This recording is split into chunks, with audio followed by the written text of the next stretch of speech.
There you go. We're in the Wegmans parking lot, having some fun. Ready, Dave? Born ready. Cool.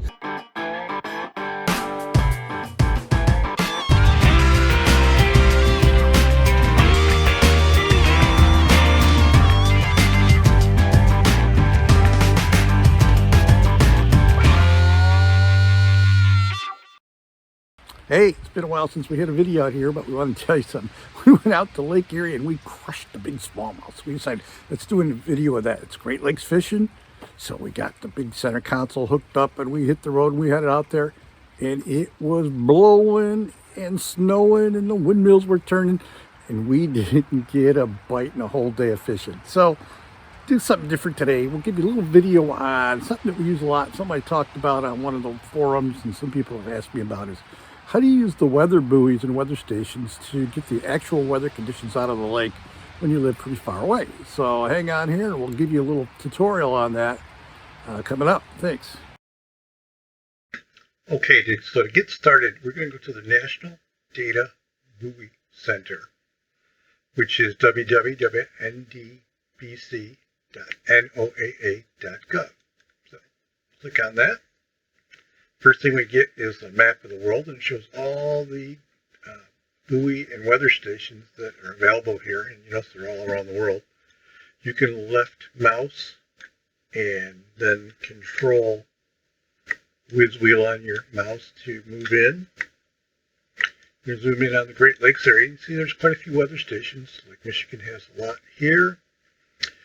Lake Huron, Lake Erie, and of course our home lake for the Great Lakes Fishing Channel is Lake Ontario.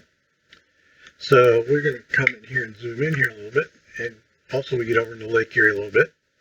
Okay, I have some here. So the thing to notice is some are red, some are yellow. The red ones have not had data within the last 8 hours. The yellow ones have had data within the last 8 hours. The ones in the water, they will remove, and during the winter you won't see data from those, but they will be back in the spring. So remember that. So let's click on the Rochester Port one and view the details. You see we have a picture of the weather station, where it's located, some of the things about it, and then if we scroll down we get into the fun stuff here. So here we can see wind direction, wind speed, and everything. This is not a floating buoy, so this is just going to give us the weather and the winds, and not the wave information. We'll get to that in a minute. And then we have this graphical output down here, the tables. And when you press on these, you get graphs. I will show you about that later. So let's go back.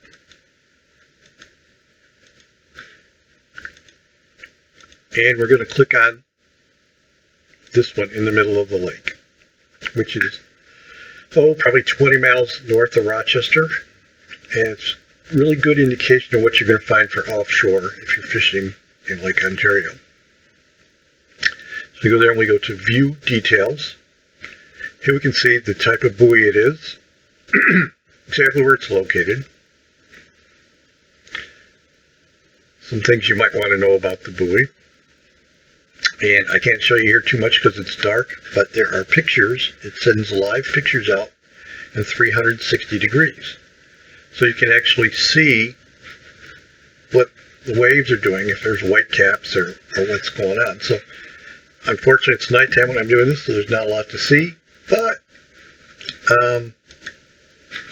just let you know that that's there. So if we get down here, we've got the conditions, weather, just like on the other one, but then we go down a little bit further, and here's where we get into the fun stuff. Wind speed, wind direction, wave height.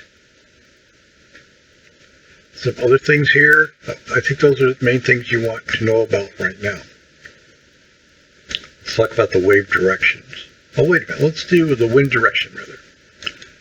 If I go into the wind direction, it gives me a graph of where the winds are over time. You notice this right here. 180 is south, 0 and 360 are both north.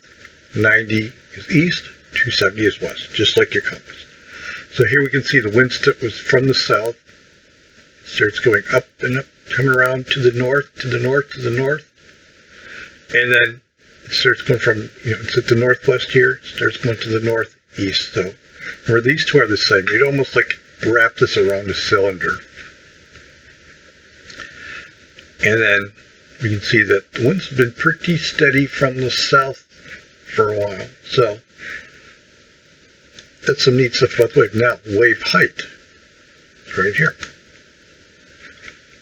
As you can see, back on the 19th, it was blowing pretty good. We got over 10-foot waves. But it came down, and over this weekend, it's been roughly in that around 3-foot stage, that's usually comfortable fishing for most people. Looks like it's going up now. It's starting to get to 4. Thing to remember is there's trends, but it can change at any time. So this is just one more thing. Don't use any single piece of information as the end-all be-all. So that's how those work. And there are buoys all over. See, there's one in Lake Erie if you can go fish for walleye out of, or maybe some big smallmouth out of the small boat harbor in Lake Erie, which I encourage. You can do that. So the other thing I wanted to show you was dial a buoy.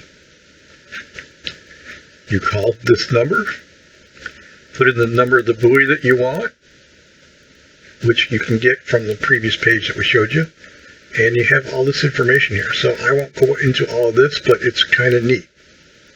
So that's what we have for today. I hope you like it. I hope this was useful for you. If it is, please leave a comment. So thank you. And remember, you can't catch fish unless you get lines in the water. So get out there and fish.